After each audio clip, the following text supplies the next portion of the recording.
Makoto.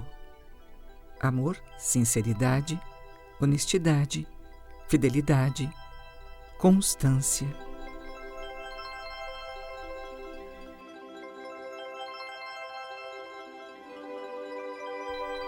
Makoto.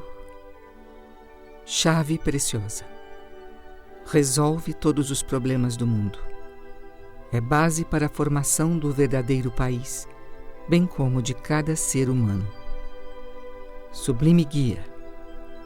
Quando ausente, traz o empobrecimento das ideologias políticas, a escassez de bens materiais, a decadência moral e todos os demais odiosos conflitos e funestos assuntos que envolvem as criaturas. Poderosa força, destrói a desordem. Religião, ciência e arte, se não a tiverem como centro, tornar-se-ão míseros cadáveres. Ah, Makoto, Makoto. Somente nesta essência, ó humanidade, encontrarás a solução dos teus destruidores infortúnios. Meishu Sama.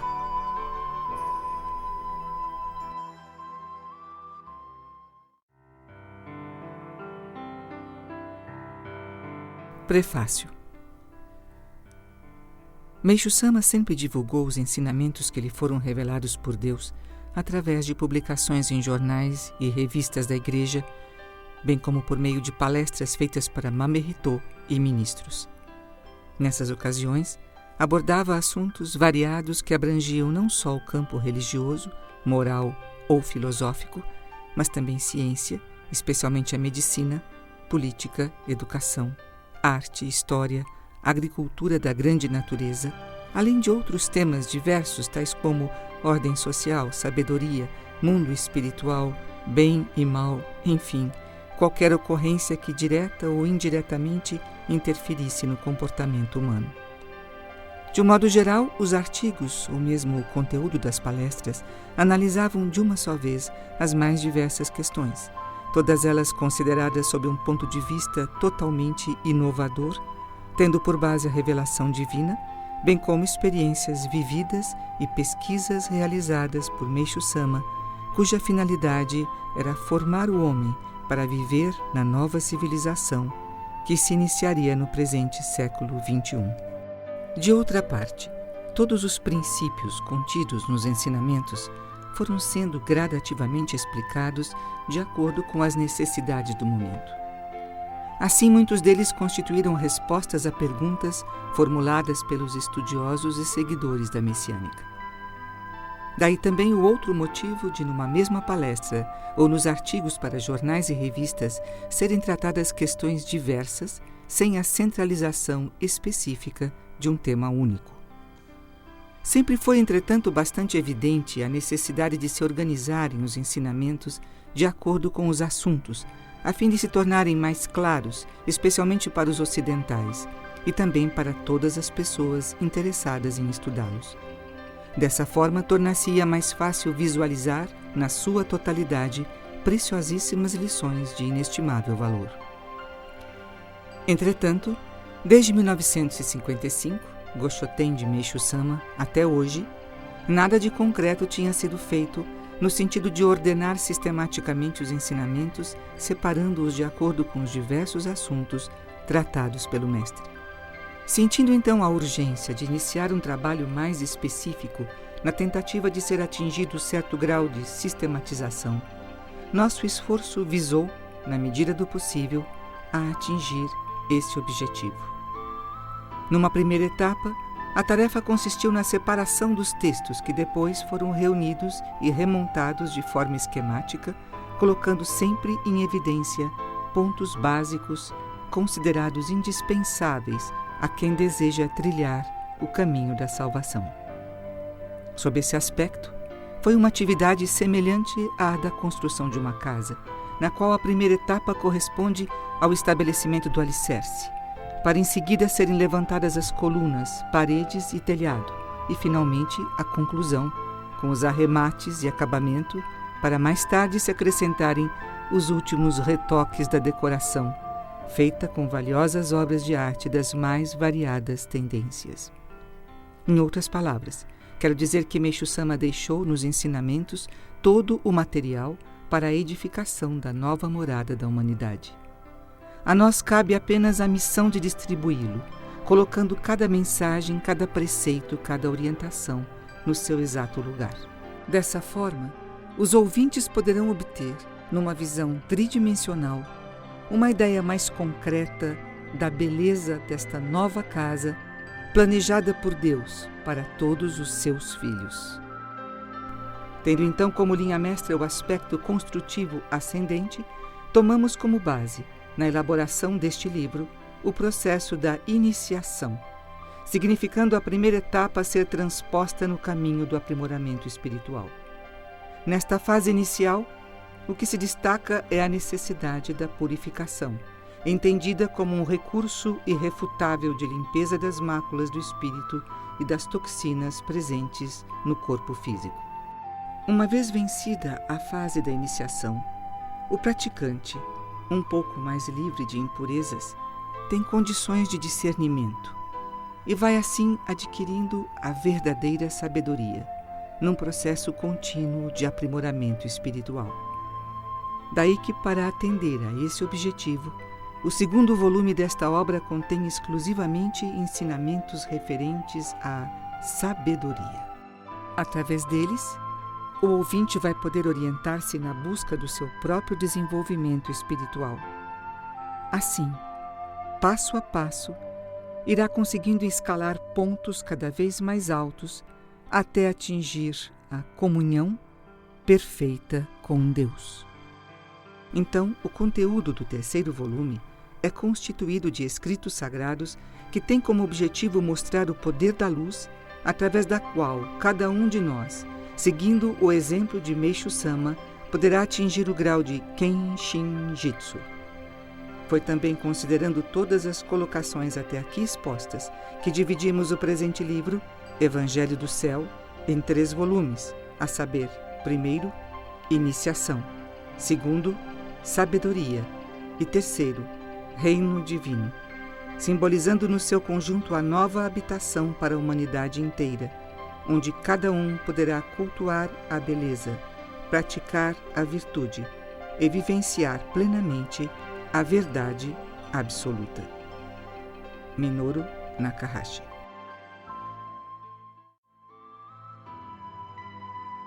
Introdução. A ideia de iniciar está relacionada à tarefa de preparo, escolha, limpeza. Assim, tomando como exemplo a construção de uma casa, uma das primeiras medidas a serem consideradas diz respeito à determinação do local, aquisição do terreno.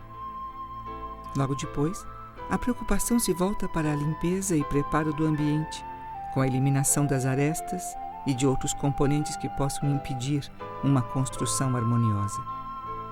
A seguir, num processo contínuo, são estabelecidos os alicerces, os tipos de materiais empregados, a forma arquitetônica da casa e todos os demais recursos indispensáveis. Em síntese, o início de uma edificação está intimamente relacionado a um trabalho que visa determinar quais elementos são úteis e, ao mesmo tempo, eliminar o desnecessário ou tudo o que possa atrapalhar o bom andamento da obra. Um processo semelhante ao de uma construção ocorre com quem busca um encontro mais íntimo com Deus. Eis porque o primeiro volume do Evangelho do Céu contém as condições básicas para iniciar o caminho da elevação espiritual. Por meio delas, todos poderão, sem embargo, estabelecer as suas prioridades. É também desejo do tradutor que o maior número possível de ouvintes possa usufruir das bênçãos divinas. Objetivo primordial deste trabalho, feito com o sentimento sincero daquele amor verdadeiro, em cuja etapa final reside exclusivamente o bem da humanidade e a glória de Deus. Minoru Nakahashi. Capítulo 1. Noções preliminares.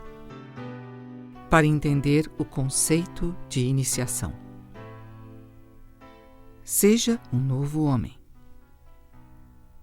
Os homens devem procurar evoluir sempre, especialmente aqueles que professam uma fé.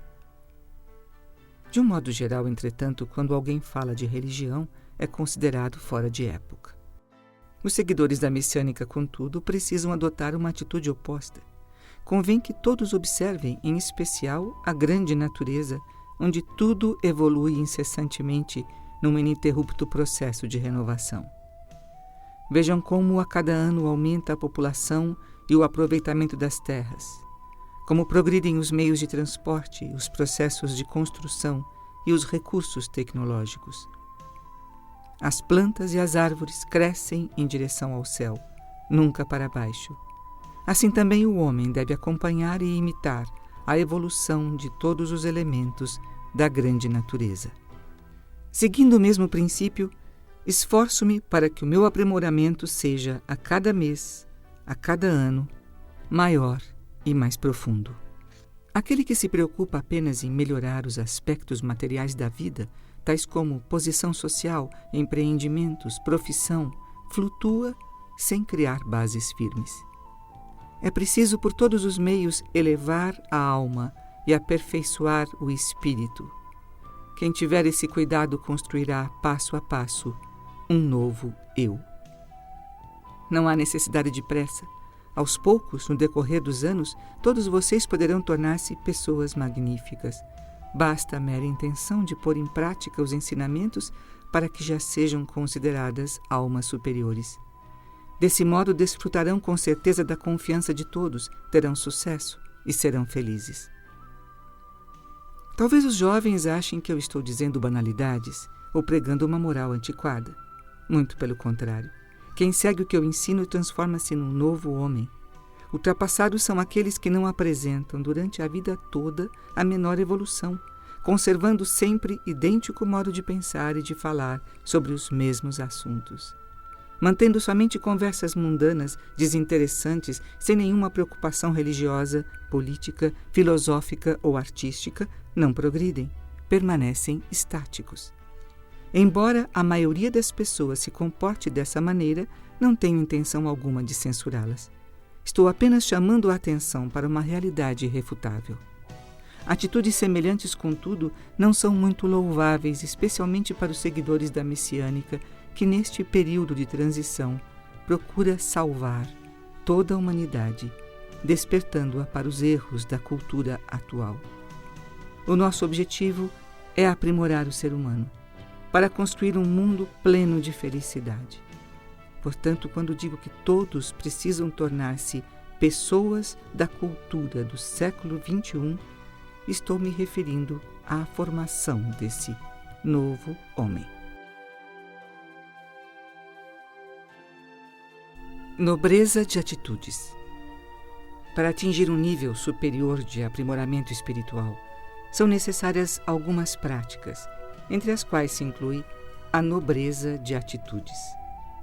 Como é notório, a maioria das pessoas vive constantemente empenhada em ganhar dinheiro, pensando em uma maneira de agir para que tudo na sua vida corra bem, de acordo com os próprios desejos. Tal atitude corresponde apenas à valorização de interesses pessoais, sem uma direção voltada a ideais mais elevados. Na verdade, quem age assim ou cultiva somente essa forma de pensar, ainda está espiritualmente posicionado num plano bem inferior. Então, os filósofos e os pensadores em geral, embora sejam semelhantes aos demais seres humanos, já possuem um estado superior de consciência. Quer dizer, sua alma se encontra numa posição mais elevada dentro daqueles 180 graus diferentes dos quais lhes tenho muitas vezes falado. Dessa forma, quanto mais alto for o nível espiritual alcançado por alguém, tanto mais nobre se torna o seu trabalho. Linha divisória. Existe uma linha que divide ao meio os 180 graus do plano espiritual.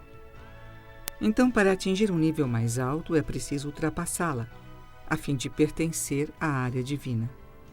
Um estágio abaixo desse marco divisório corresponde ao domínio animal. Portanto, o espírito que se encontra nesse nível não consegue agir com nobreza porque não tem muito clara a consciência de Deus. Mesmo em se tratando de pessoa ilustre, se for um ateu, jamais conseguirá atingir a área divina. Pode até se aproximar da linha divisória, mas não a ultrapassará. Objetivo do processo iniciático: entender a finalidade da fé. A finalidade da fé é desenvolver homens perfeitos. Mas como neste mundo não se pode exigir perfeição absoluta, a correta maneira de proceder está em buscar gradativamente o aprimoramento, num esforço contínuo para atingir, passo a passo, um nível de maior elevação. Quanto mais profunda a fé, mais simples e natural deverá ser a conduta da pessoa. Quem já chegou a esse estágio de vivência fala e age com bom senso, exercendo uma influência muito benéfica sobre todo o ambiente ao seu redor, e jamais deixa que os outros percebam a qual credo pertence. Modesto, bondoso e afável, preocupa-se exclusivamente com o desenvolvimento espiritual e o bem-estar da humanidade. É comparável à suave brisa da primavera. Arrepender-se. Para a vida humana se tornar autêntica, é preciso que as pessoas por si mesmas despertem e reconheçam do fundo do coração as suas falhas e se arrependam de as terem cometido. Buscar o aprimoramento. Pode-se afirmar que a missão primeira do ser humano é buscar o aprimoramento espiritual através de sucessões de mortes e vidas até atingir a meta ideal. Então, sob esse aspecto, o bem e o mal, a guerra e a paz, a destruição e a criação fazem parte de um processo evolutivo permanente e constituem o curso natural da história e do desenvolvimento cultural da humanidade. Como atualmente estamos vivendo a transição da noite para o dia, existe no mundo inteiro a preocupação de se atingir um nível altamente civilizado para que a barbárie seja eliminada. Posso afirmar por isso que o aparecimento da nossa medicina pioneira, o Jorei, constitui o prenúncio da concretização desse objetivo, pois é o único método capaz de acabar com guerras, doenças e pobreza. Mudar de vida. Quem conhece a Deus e tem certeza absoluta de sua existência já se encontra acima da linha divisória. Por conseguinte, vive na área divina. Essa diferença, embora pouquíssima, determina uma mudança total de vida. Então, mesmo sendo ilustre e tendo muito conhecimento, quem se encontra no plano abaixo desse marco divisório tem uma índole malévola e usa a sua inteligência para praticar o mal. De outra parte, para alguém que já ultrapassou a linha, indo para cima, tudo o que pensa ou faz corresponde a ações verdadeiras, próprias de seres humanos. Também não cria máculas para si mesmo, nem causa sofrimento aos outros. É bom e por isso raramente erra. Pelo contrário, constrói muita felicidade. Viver, portanto, buscando sempre um nível elevado de espiritualidade e acreditando convictamente nessa postura, constitui a base fundamental da fé. E o papel da religião deve ser, antes de tudo, o de ensinar ao ser humano tão importante verdade.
Capítulo 2.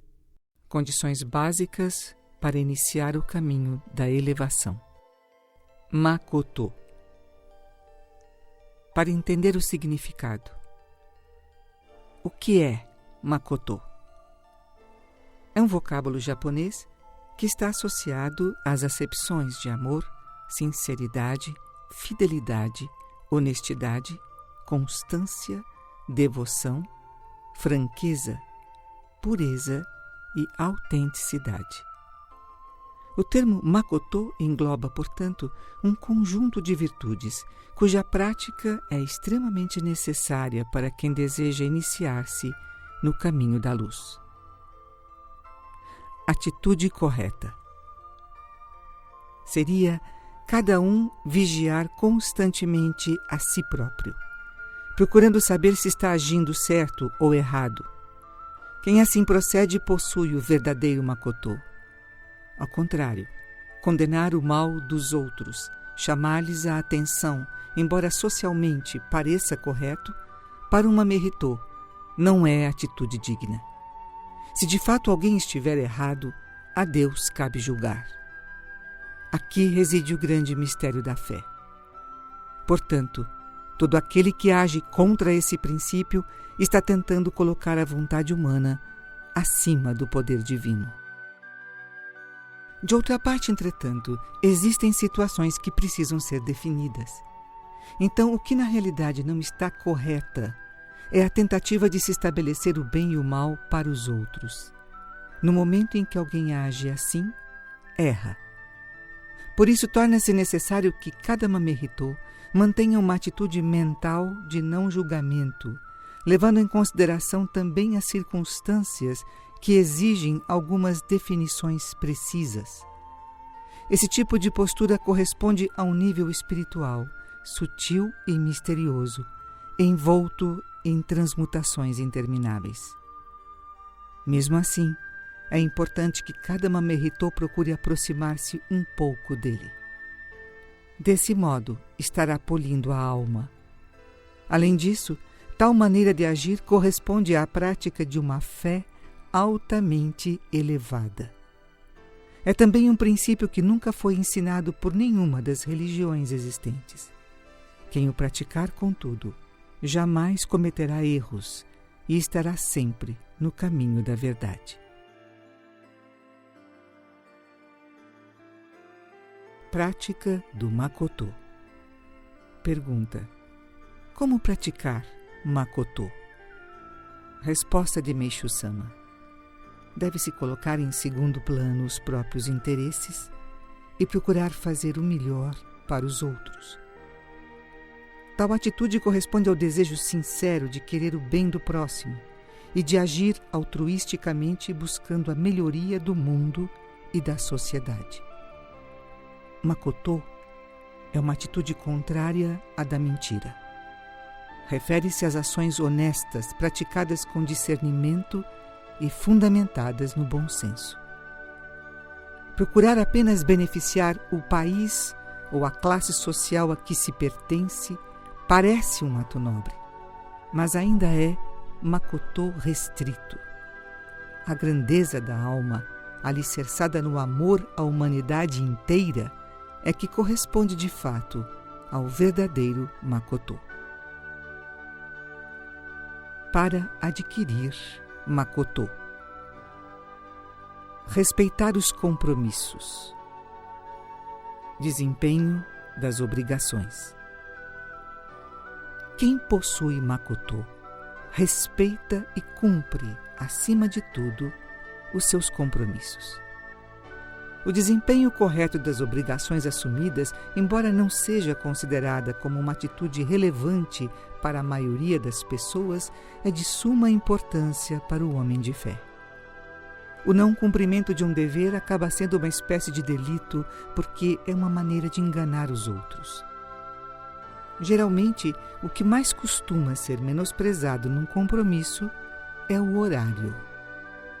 Quando alguém deixa de ser pontual, está de fato causando aborrecimento e irritação àqueles que ficam esperando. Há um provérbio antigo que chama a atenção para estes sentimentos. É bom ser esperado. Desagradável é esperar. Daí a importância de se ficar atento à expectativa do próximo. Quem não se preocupa com esses pequenos detalhes não tem Makoto. Ainda que possua muitas outras qualidades, pouco valor demonstrará se não tiver sensibilidade e respeito em relação aos horários assumidos. Portanto, quem tem fé em Deus não pode menosprezar o rigoroso cumprimento das obrigações. Se não conseguir, acima de tudo, pôr em prática esse preceito, está reprovado na fé. Guardem, pois, essa verdade bem no fundo do coração, para que nunca seja esquecida. Ser honesto. Fé verdadeira. Inúmeras pessoas neste mundo seguem uma religião, mas os crentes autênticos são raros. Ainda que alguém se considere uma pessoa religiosa, não o será de fato se as suas ideias não forem objetivamente comprovadas pelos demais. De que modo então se adquire a verdadeira fé? Em primeiro lugar, é preciso ter credibilidade, isto é, tornar-se uma pessoa da mais absoluta confiança, demonstrada pela ausência total de falsidade, tanto nos atos quanto nas palavras. O que é preciso fazer para se chegar a esse nível? Acima de tudo, não mentir, e depois colocar em primeiro lugar os interesses do próximo, relegando a um plano secundário as necessidades pessoais. Agindo assim, isto é, visando ao bem do outro, todos vão perceber a lealdade de intenções, bem como constatarão a existência de um sentimento de amizade desinteressada naqueles que professam uma religião. Sentirão também uma agradável sensação de bem-estar todas as vezes que entrarem em contato com pessoas de verdadeira fé e desejarão compartilhar sua presença. Quando um religioso age dessa forma, torna-se uma pessoa benquista e respeitada por todos. Querer, portanto, a companhia de alguém que inspire confiança é uma atitude perfeitamente compreensível, pois até nós mesmos, se encontrássemos pessoas assim, gostaríamos de aprofundar relacionamento com elas, tornando-nos seus amigos inseparáveis. Quero acrescentar ainda que essa boa impressão não deve ser apenas momentânea. Como sempre digo, o homem precisa ser como o arroz. A princípio, parece sem gosto, mas à medida que vai sendo mastigado, o sabor se manifesta e aumenta gradativamente. É por isso também que constitui um dos pratos indispensáveis à alimentação diária de todos nós. Honestidade. No mundo atual, a maioria das pessoas faz questão de agir propositadamente ao contrário. Dizem mentiras que não tardam a ser descobertas. Procedem de maneira a perder a confiança dos semelhantes, pois quem mente uma vez, mesmo conservando outros valores, perde a credibilidade, que é realmente um grande tesouro. Eis a razão pela qual muitos não conseguem melhorar a sua sorte, apesar de trabalharem arduamente. De outra parte, aqueles que forem confiáveis jamais passarão dificuldades, porque todos, generosamente, lhes socorrerão nos momentos difíceis. Esperamos que você tenha gostado desta prévia. Para continuar ouvindo este audiolivro no Google Play Livros, use o link na descrição do vídeo.